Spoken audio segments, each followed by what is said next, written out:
नमस्कार, मैं हूं दीक्षा। आज ग्लोबल फेस्टिवल जर्नलिज्म का दूसरा दिन है। ऐसे में आज हमारे साथ हमारी खास मेहमान जरीन अंसारी जी हमारे साथ है। बहुत बहुत स्वागत है मैम आपका, जो कि वॉइस वो आर्टिस्ट है। फिर से मैं आपका स्वागत करना चाहूँगी मैम। मैम, आपकी ये जर्नी वॉइस की है, कहाँ से शुरुआत हुई? देखिए, ये तो घर से ही शुरुआत हो गई थी। जैसे कि अभी के दौर में एंकरिंग, रेडियो जॉकी और वॉइस से संबंधित बहुत सारे काम हैं, पर जब हम छोटे थे तो उस समय वॉइसिंग जैसा कोई फील्ड नहीं हुआ करता था। जैसे हम चाय बना रहे हैं तो हम पतीला चढ़ाएं और उसके बाद एक ऊंचे से चीज़ पर चढ़ के हम कहते थे, आइए अब हम आपको चाय बनाना सिखाते हैं। इसमें पहले डालेंगे हम चीनी, फिर डालेंगे थोड़ी सी चाय पत्ती, और ये देखिए कलर आना शुरू हो गया है। तो हम एज अ फन करते थे इन चीज़ों को। उस ज़माने में जो एड्स आते थे उसको हम देखते थे और उसको मिमिक करने की कोशिश करते थे। ओहो हो दीपिका जी, आइए आइए, लीजिए आपका सब सामान तैयार है। ये नहीं, वो निर्मा सुपर नीली डिटर्जेंट टिकिया। लेकिन आप तो हमेशा महंगी वाली टिकिया लेती थी। लेकिन जब वही महंगी दामों वाली क्वालिटी, वही सफ़ेदी, वही झाग कम दामों में मिले तो ये क्यों ले, वो न ले। मान गए किसे? आपकी पार की नज़र और निर्मा सुपर, दोनों को। निर्मा सुपर, धुलाई का सुपर दाम है भी कम। तो हम ये काम एज अ फन में करते थे। फिर हम थोड़े बातूनी थे, तो जिधर जाते थे उधर से लोग भगा देते थे बक बक बक बक सुन के। सर्टेन टाइम के बाद जब हमने कॉलेज की दहलीज पर कदम रखा तो हमने सोचा कि भाई एक ऐसा प्रोफेशन चुना जाए जिसमें आप बोलो और आपको बोलने के पैसे मिलेंगे। तो इससे तो मज़ेदार कुछ हो ही नहीं सकता कि हम बाय नेचर एक बातूनी इंसान हैं और हम बोल रहे हैं और उसको कोई सुन भी रहा है, और सुनने के बाद हम बहुत सारे लोगों तक पहुंच रहे हैं और उसके बाद हमें पैसे भी मिल रहे हैं।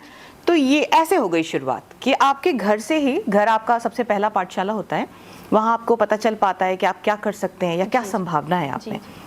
बहुत ज़्यादा पढ़ाकू स्टूडेंट मैं नहीं थी, तो बोलते बोलते बोलते फिर क्या हुआ कि मैं एंकरिंग जैसे प्रोफेशन में आई। एंकरिंग करने लगी। एंकरिंग करने के बाद आपको फील्ड पे इंटरेक्ट करना पड़ता है लोगों से, तो आपकी कम्युनिकेशन या कनेक्टिविटी स्किल बढ़ती है। और ये जो वॉइस ओवर का फील्ड है, ये अपने आप में एक नया फील्ड हम कह सकते हैं कि लास्ट 10-15 ईयर्स में इसका ग्रोथ ज़्यादा हुआ है। और अभी तो और भी ज़्यादा कोरोना के बाद से, जब से ये OTT प्लेटफॉर्म और दुनिया भर के डिजिटल प्लेटफॉर्म्स आए हैं, तो ये सारे काम इंटर रिलेटेड हैं। आप इस तरह से देखिए कि अगर आप एक अच्छे एंकर हैं, आपके पास आवाज़ है, आपके पास कनेक्टिविटी है, तो आप एक अच्छे रेडियो जॉकी भी हो सकते हैं। आप एक अच्छे रेडियो जॉकी हैं तो आप एक अच्छे डबिंग आर्टिस्ट और वॉइस ओवर आर्टिस्ट भी हो सकते हैं। डबिंग और वॉइस ओवर में थोड़ी सी बारीक भर की फ़र्क है कि वॉइसिंग यानी कि आप बैकग्राउंड वॉइस देते हैं। डबिंग में आपको स्टूडियो में उस दृश्य में अपनी आवाज़ देनी पड़ती है जिस किरदार को कोई और निभा रहा है। तो little bit of acting skills उसमें होना चाहिए कि जैसे अगर दुख का भाव है तो आपको दुख रखना है, अगर खुशी का भाव है तो वो खुशी रखनी है। मतलब ये हमारे वॉइस पे डिपेंड करता है कि जिस तरह से सिचुएशन होगा उस तरह का भाव हमारे आवाज के द्वारा हम ऑडियंस तक पहुंचाएंगे। बिल्कुल, कि जैसे कैरेक्टर आ रहा है, प्लेन जा रही है, प्लेन क्रैश हो गई, उसमें एयर होस्टेस बच गई और वो जर्नी बता रही है कि जैसे कैसे क्या हुआ। When we reached there and just find out, हम वहाँ गए तो हमने देखा स्थिति बहुत भयावह है, हमें नहीं उम्मीद था कि हम बच पाएंगे, वाकई ये बहुत मुश्किल घड़ी थी। तो वो जो डबिंग हमने किया, एक इंग्लिश कैरेक्टर पे हमने हिंदी आवाज़ दी, लेकिन हमने क्या किया, उसमें उसकी दुख, उसकी जो हालात को बयां करने की एक्सप्रेशन थी, उसको हमने स्टूडियो में बैठे बैठे माइक के जरिए व्यक्त किया। हम वहाँ पे नहीं हैं, लेकिन हमें अपनी आवाज़ से ये दर्शाना है कि वो किरदार हम ही हैं। तो ये थोड़ा चैलेंजिंग काम है, लेकिन हम जो रोज़ बात करते हैं, आपसे बात करते हैं, इनसे बात करते हैं, यही है वॉइस ओवर। अगर आप शुद्ध बोल रहे हैं, अच्छा बोल रहे हैं, क्लियर बोल रहे हैं, क्लैरिटी है आपकी वॉइस में, अगला कनेक्ट हो रहा है, दैट इज़ वॉइस ओवर्स। सारी चीज़ों को पीछे छोड़ते हुए मैम, आपकी इतना प्यारा आवाज़ है, इस प्यारा आवाज़ का रहस्य क्या है? क्योंकि आप जिस तरह से बोल रही हैं, काफ़ी प्यारा आपका वॉइस है, क्या राज हो सकता है इसका? शुक्रिया। अव्वल तो क्या होता है ना कि इंसान को खुशनुमा होना चाहिए। आप जो भी काम कर रहे हैं ना, उसमें आपको प्यार होना चाहिए। जैसे कई लोग कुछ सर्टेन टाइम के बाद कहते हैं, अरे हमने क्या चूज़ कर लिया, क्या कर लिया, ये कर लेते, वो कर लेते। आप अपने फील्ड की बुराई स्वतः कभी मत करें, क्योंकि ये आपका चोजन फील्ड है। आपने इस फील्ड में कुछ चाहत थी तभी आपने इसमें एंट्री ली है, तो आप इतनी संभावनाएं हैं, इतने सारे क्षेत्र हैं इसमें। एंकरिंग है, रेडियो जॉकी है, डबिंग आर्टिस्ट है, वॉइस ओवर आर्टिस्ट है, इवेंट एंकर है, मतलब कि बहुत सारे प्लेटफॉर्म हैं जहां पर आपको लोग सुनने के लिए तैयार खड़े हैं। और मैंने जैसे कि बोला कि एज अ प्रोफेशन आप चुनेंगे तो फ्री में आप काम नहीं करेंगे, उसके पैसे मिलेंगे आपको। तो आप सोचिए कि आपको लोग सुन रहे हैं, घर घर तक आप पहुंच रहे हैं, उसके बदले में आप पैसा कमा रहे हो। और इतने वेरिएशंस कि जैसे हम एज अ वीओ आर्टिस्ट बताएं, हमने अपनी जर्नी शुरू की थी एंकरिंग से, फिर हम रेडियो में गए एज अ रेडियो जॉकी, उसके बाद हम वॉइस ओवर्स करने लगे, जितने भी जो national geographic, discovery, cartoon characters होते हैं। और उसके बाद हम शिक्षण संस्थानों में भी जाते हैं कि आने वाली जो नेक्स्ट जनरेशन उसको हम बता सकें कि हमने क्या क्या सीखा और क्या क्या किया। तो आप सोचिए कितना वृहत है ये।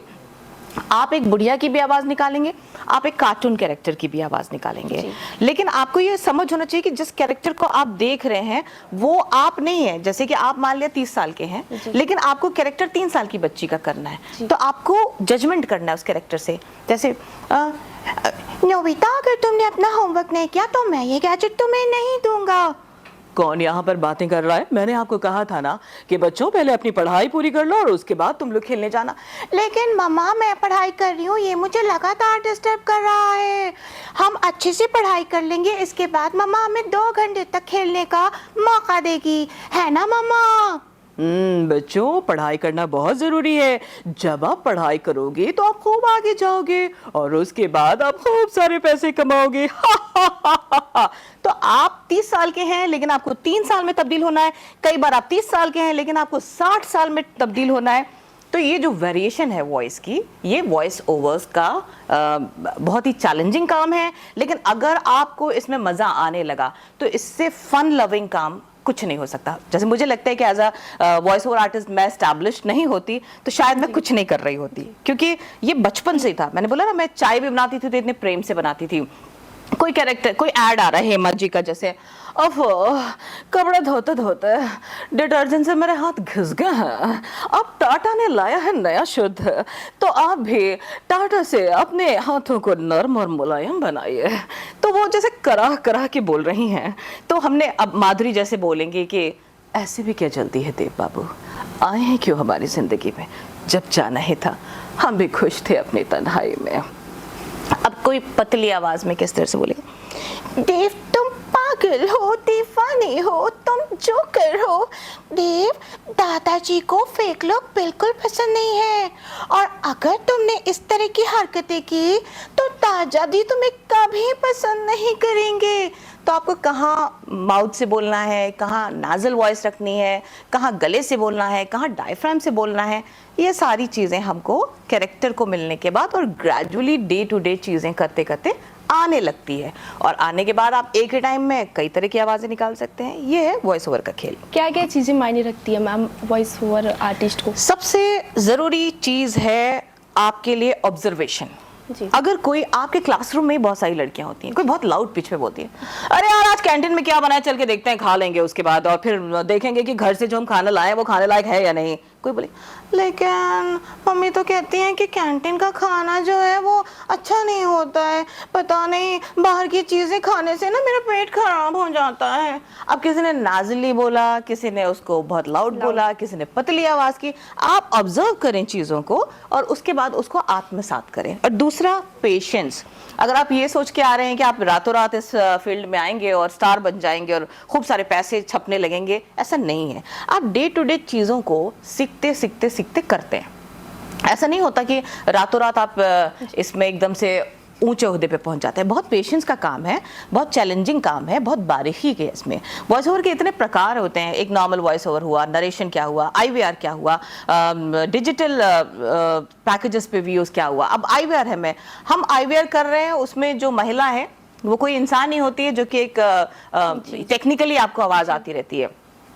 आपने जिस वोडाफोन नंबर पे कॉल किया है उनका फोन अभी स्विच ऑफ है, कृपया दोबारा कोशिश करें।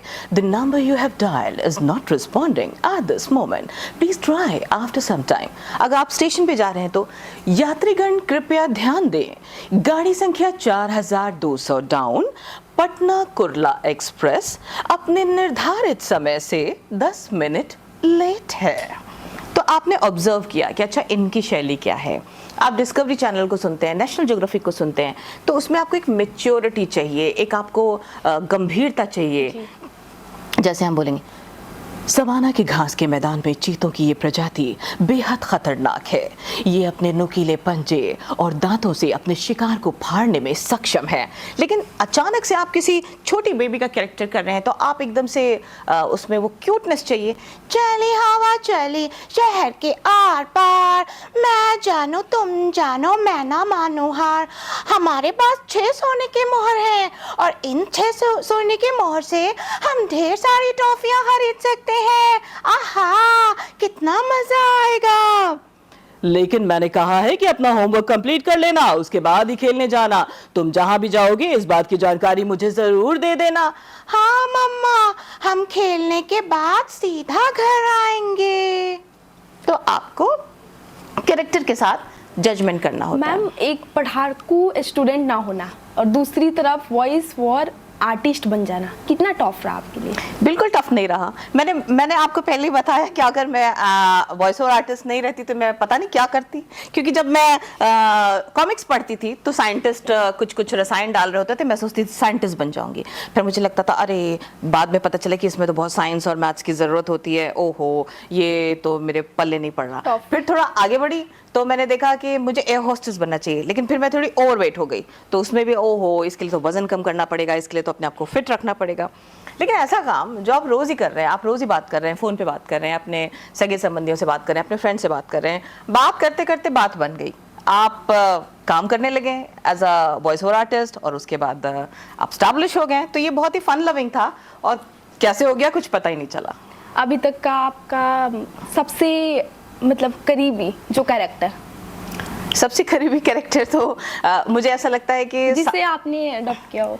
मैंने बहुत सारी मूवीज़ डब की है। मैंने ईरानी movies, Japanese movies, Korean movies और उसके अलावा कई तेलुगु तमिल मूवीज़ भी डब की है। जो भी काम मेरे लिए होता है वो सबसे प्रिय होता है और प्लस बहुत ही चैलेंजिंग भी होता है कि मतलब उसको मैं इतना लाइटली नहीं ले सकती कि ये काम बहुत ईजी है। ये काम चैलेंजिंग है, यानी कि मुझे इसमें अपना एक्स्ट्रा एफर्ट देना है और ये काम बहुत ही प्यारा है, बहुत ही मेरे करीब है, इसलिए मुझे 110% इसमें देना है। तो सब काम मेरे लिए इंपॉर्टेंट है। Every day every project is very useful for me and very Aziz for me. बहुत बहुत धन्यवाद मैम, आपने अपना कीमती आवाज़ और अपने प्यारे वॉइस से सबका दिल जीतने के लिए। वीडियो जर्नलिस्ट तनिषा के साथ दीक्षा, AFT 24/7 नोएडा।